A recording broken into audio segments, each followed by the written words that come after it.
कैसे हो प्यारे बच्चों सभी। कल हमने कराया था विज्ञान में विस्थापन अभिक्रिया है। उसमें दो प्रकार थे उसके, एकल विस्थापन और द्विग विस्थापन। और आज हम कराएंगे ऊष्माक्षेपी अभिक्रियाएं। ऊष्माक्षेपी अभिक्रियाएं, एक्सोथर्मिक रिएक्शन।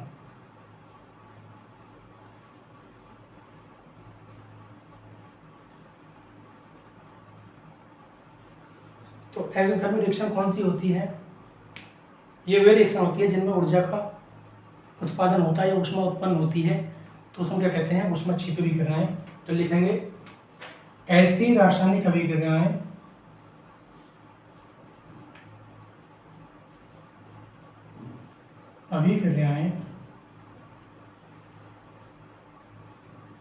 जिनमें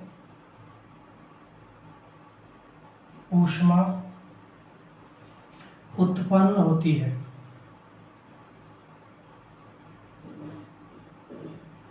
तो क्या कहलाती है? ऊष्माक्षेपी अभिक्रियाएं कहलाती है। जिनमें ऊष्मा उत्पन्न होती है उसे कहते हैं हम ऊष्माक्षेपी अभिक्रिया। जैसे C+O2 तो क्या हो जाएगा?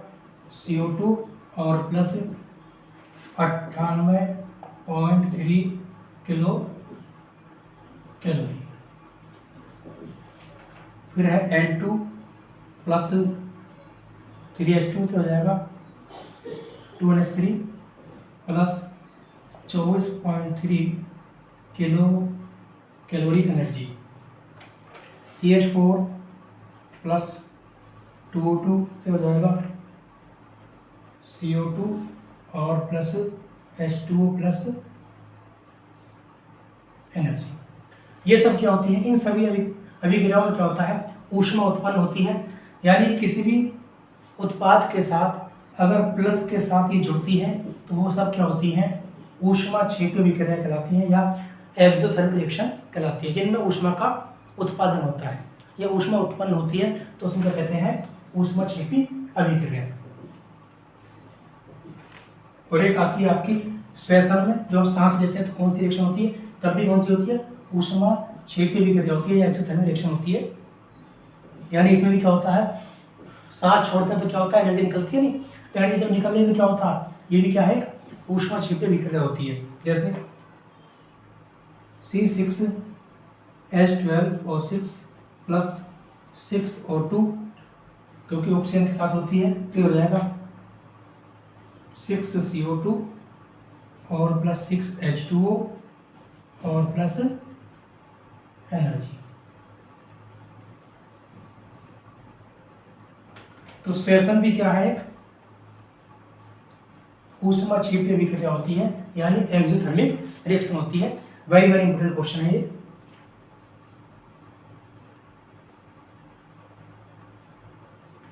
अब आता आपका ऊष्माशोषी अभिक्रिया।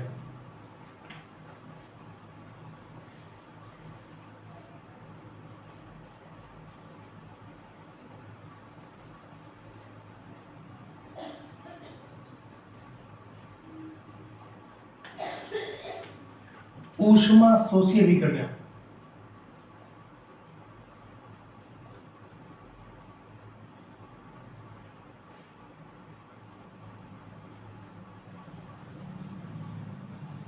या एंडोथर्मिक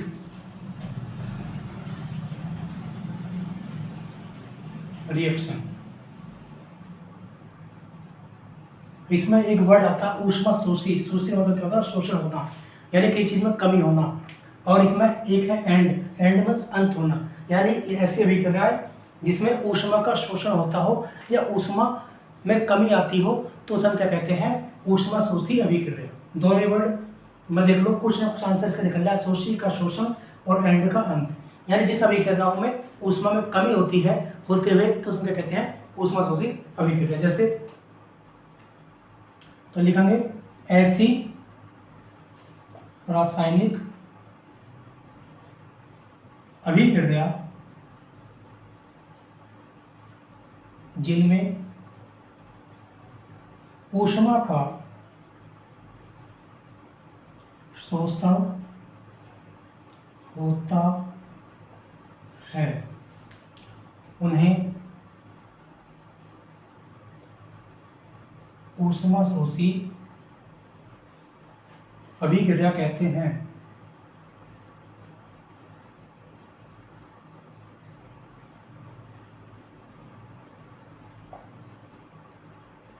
जैसे N2 प्लस O2 तो क्या हो जाएगा 2NO और माइनस का चिन्ह 45 किलो कैलोरी। वहाँ पर क्या था, प्लस का चिन्ह था, यहाँ क्या माइनस का चिन्ह है। ऐसे ही H2 प्लस I2 तो हो जाएगा 2HI और माइनस 36 किलो कैलोरी। ऐसे ही जो फोटोसिंथेसिस रिएक्शन होती है वो भी क्या होती है, एक ऊष्मा शोषी अभिक्रिया होती है, यानी एंडोथर्मिक रिएक्शन होती है। लिखेंगे फोटोसिंथेसिस रिएक्शन, फोटोसिंथेसिस रिएक्शन तो हो जाएगा 6CO2 प्लस 6H2O। ये होती है सनलाइट की प्रेजेंट में। और क्या चाहिए इसमें, क्लोरोफिल के द्वारा। तो इसमें क्या बनता है, इसमें बनता है आपका C6H12O6 प्लस 6O2। और ये क्या होता है, ग्लूकोज।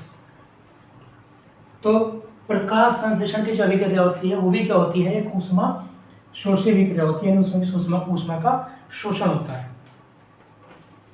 तो दोनों क्वेश्चन आपके आते हैं एग्जाम में।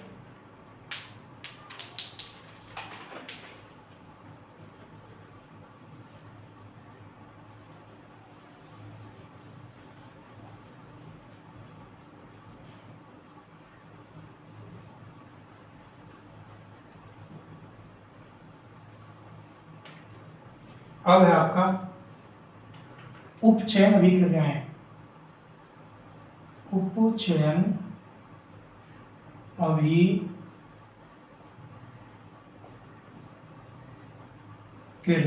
या ऑक्सीडेशन रिएक्शन, ये कौन सी अभिक्रियाएं होती हैं,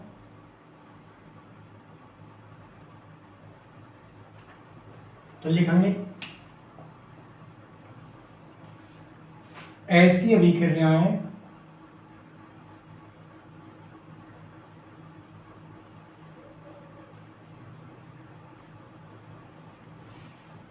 जिसमें एक पदार्थ ऑक्सीजन से जुड़ता है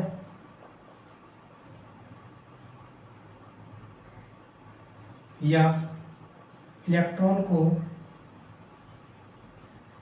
खोता है। तो इसमें ऐसी अभिक्रिया आती है जिसमें या तो ऑक्सीजन जुड़ेगा या इलेक्ट्रॉन को खोता है, जिससे उसकी ऑक्सीकरण संख्या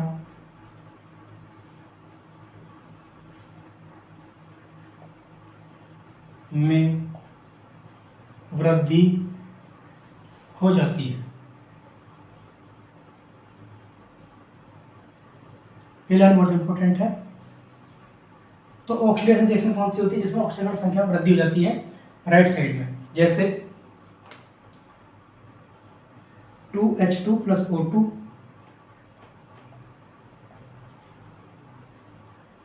हो जाएगा 2H2O। इसमें हम देखेंगे जो ये हाइड्रोजन है, कोई भी सिंगल एलिमेंट हो, सिंगल अकेला, तो उसमें जो उसकी ऑक्सीजन संख्या होती है वो जीरो होती है। तो इसकी जीरो हो जाएगी, इसकी भी जीरो है। अब इसे यहाँ देखें, अगर H2O है 2H2O, H को मान लेंगे X, तो कितने X हैं, 2 दूनी 4, तो 4 प्लस कितने ऑक्सीजन है 2, तो 2 गुणा ऑक्सीजन कितनी होती है -2, तो -2 इक्वल टू 0, तो 4x माइनस 2 दूनी 4 बराबर 0, x बराबर 4/4 बराबर 1। पहले 0 थी, बाद में कितनी हुई +1, तो क्या हुआ, इसमें वृद्धि हुई है, यानी ऑक्सीजन संख्या में वृद्धि हुई है, तो ये क्या होता है ऑक्सीडेशन रिएक्शन।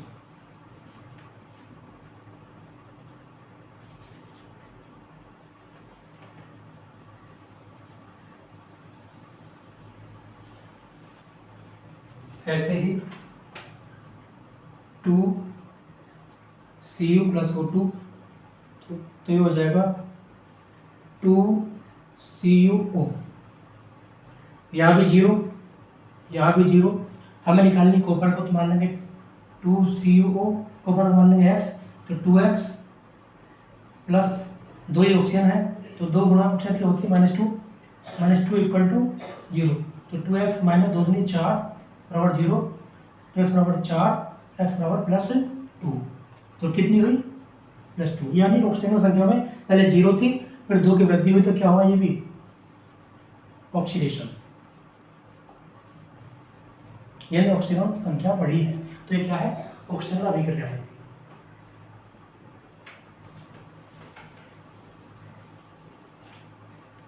ऐसे ही 2Mg और प्लस O2, तो हो जाएगा 2MgO, सिंगल एलिमेंट है, सिंगल मॉलिक्यूल है, तो इसमें क्या होती है 0 होती है हमेशा इसकी, चाहे देख लो, हमने 2Mg, तो 2Mg बराबर 0, Mg को मान लेंगे x, तो 2x बराबर 0 और x बराबर भी 0, तो 0 होगी इसकी। अब इधर निकालनी है Mg की, तो 2MgO है, तो इसे मान लेंगे 2 गुणा x प्लस 2 गुणा -2 बराबर 0, क्योंकि ऑक्सीजन की होती है -2 और 2 कितने हैं ऑक्सीजन है, तो 2 गुणा -2, तो 2x minus 4 equal to 0, 2x equal to 4, x equal to +2, तो कितनी हो जाएगी इधर भी +2, यानी ऑक्सीजन संख्या में वृद्धि हुई, तो ये भी क्या है उपचयन अभिक्रिया है या ऑक्सीकरण रिएक्शन है, तो लिखेंगे ऑक्सीडेशन रिएक्शन।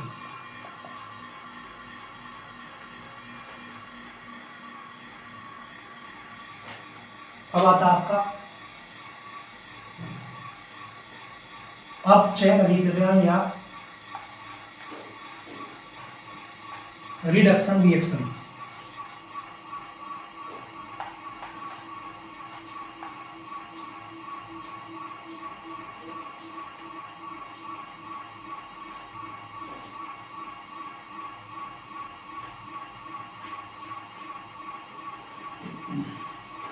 अब है अपचयन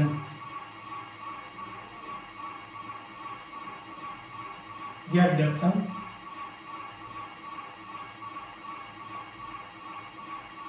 रिएक्शन।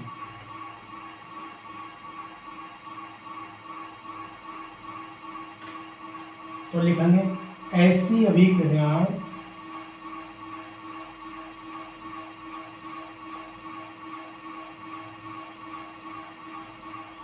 हैं जिसमें किसी तत्व या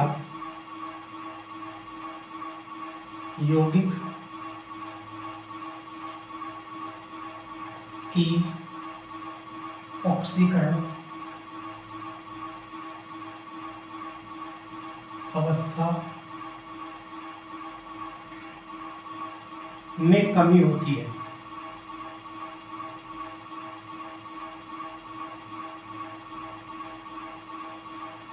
तो उस हम क्या कहते हैं अपचयन अभिक्रियाएं या रिडक्शन रिएक्शन। तो ऐसी अभिक्रियाएं हैं जिसमें किसी तत्व या यौगिक की ऑक्सीजन अवस्था में कमी होती है। और ऑक्सीडेशन में क्या होता था, ऑक्सीजन अवस्था में वृद्धि होती थी, इसमें क्या हो जाएगा कमी हो जाएगी। जैसे 2MgO, तो 2Mg प्लस O2, यहाँ क्या थी +2 थी, इधर क्या हो जाएगी 0, तो ये भी 0, तो इसमें क्या होगा कमी हुई है, तो क्या हो जाएगा रिडक्शन। अभी मैंने पीछे निकाला था। ऐसे ही Fe2O3 और प्लस 3CO क्या हो जाएगा 2Fe प्लस 3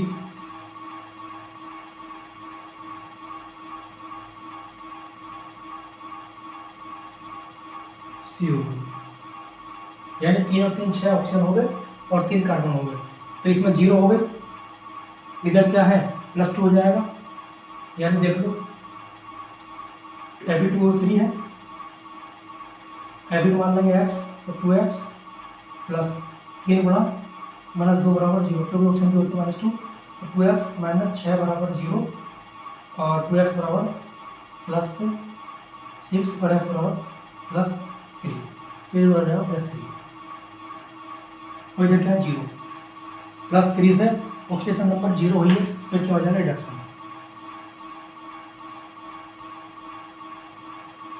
अब आता आपका रिडोक्स अभी करना है।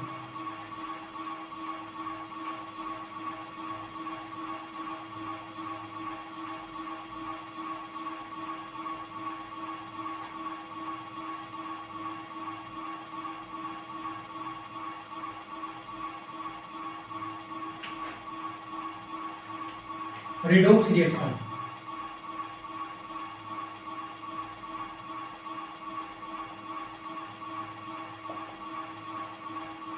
तो ये बड़ी इजी अभी कर रहा है। रिडोक्स में क्या होता है, इसमें ऑक्सीकरण तथा किन एक साथ होता है, ऑक्सीकरण तथा अपचयन एक साथ होता है। इसमें दोनों रिएक्शन एक साथ ही होनी है, तो ये क्या होती है redox reaction. Very very important question है। जैसे CuO और प्लस H2, तो क्या हो जाएगा Cu और यहाँ का ऑप्शन इसके साथ हो जाएगा प्लस H2, इधर 0 है, इधर +2 हो जाएगी, तो क्या हो जाएगा इसमें कमी हुई है, ऑक्सीजन संख्या में कमी हुई, तो क्या होता है रिडक्शन। कोई भी सिंगल एलिमेंट हो, मॉलिक्यूल हो, तो उसकी क्या होती है 0 और इधर क्या वृद्धि हुई है, तो इधर क्या हो जाएगा ऑक्सीडेशन। ऐसे ही Zn plus ZnO plus C, तो ये क्या हो जाएगा Zn प्लस CO, इधर 0 है, इधर इसकी 0 है, यहाँ से आपको वृद्धि हुई है, +2 की हुई है, क्योंकि देखो CO है तो x और -2 बराबर 0, x इक्वल टू +2, तो इसका +2 हो जाएगी, यानी 0 से +2 हुई है ऑक्सीजन संख्या, तो क्या वृद्धि हुई है, तो उसमें क्या कहते हैं ऑक्सीडेशन कहते हैं उसको। अब इसमें ZnO है, इसकी भी क्या होती है +2 है, +2 से 0 हुई है, तो क्या हुई है कमी हुई है, तो इनमें क्या हो जाएगा रिडक्शन। अगर वृद्धि हो रही है तो ऑक्सीकरण और कमी हो रही है तो अपचयन, या वृद्धि हो रही है तो ऑक्सीडेशन और कमी हो रही है तो रिडक्शन।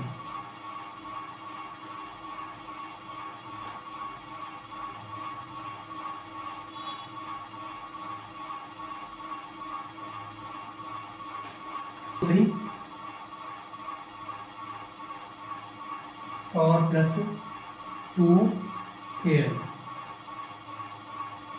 तो हो जाएगा 2Fe प्लस Al2O3, इसकी 0 हो जाएगी और इसकी क्या थी ज़्यादा थी, अब कम हुई है, चेक कर लेंगे, तो 2x प्लस 3 गुणा -2 बराबर 0 और 2x - 6 बराबर 0, x बराबर +3, इधर +3 है, इधर +0 है, तो क्या हो जाएगा कमी हुई है, तो क्या रिडक्शन है। अब इस चेक करो, इसकी 0 हो जाएगी, जब 0 है तो इधर वृद्धि हुई है, तो ये क्या है ऑक्सीडेशन। इसमें दोनों कंडीशन होती है, तो ये क्या होती है रिडोक्स समीकरण। अपचयन भी हुआ है ऑक्सीकरण भी हुआ है। जब दोनों ही चीज़ें का अभिक्रिया में हो तो उसको क्या कहते हैं, रिडॉक्स अभिक्रिया। इम्पोर्टेंट क्वेश्चन है। और कल लास्ट हो जाएगा चैप्टर का। कल 2-3 चीज़ें रह गई, इसमें श्वसन रह गया, दहन रह गया और संक्षारण रह गया। और कल इसमें रह गया श्वसन, दूसरा दहन, तीसरा संक्षारण और चौथा है गंधिता, डेंसिटी। ये 4 क्वेश्चन कल करा देंगे और कल क्लास 10th के चैप्टर 1 का लास्ट हो जाएगा और परसों से नया चैप्टर चालू कर देंगे। तो मिलते हैं कल नई वीडियो के साथ और बने रहिए हमारे साथ।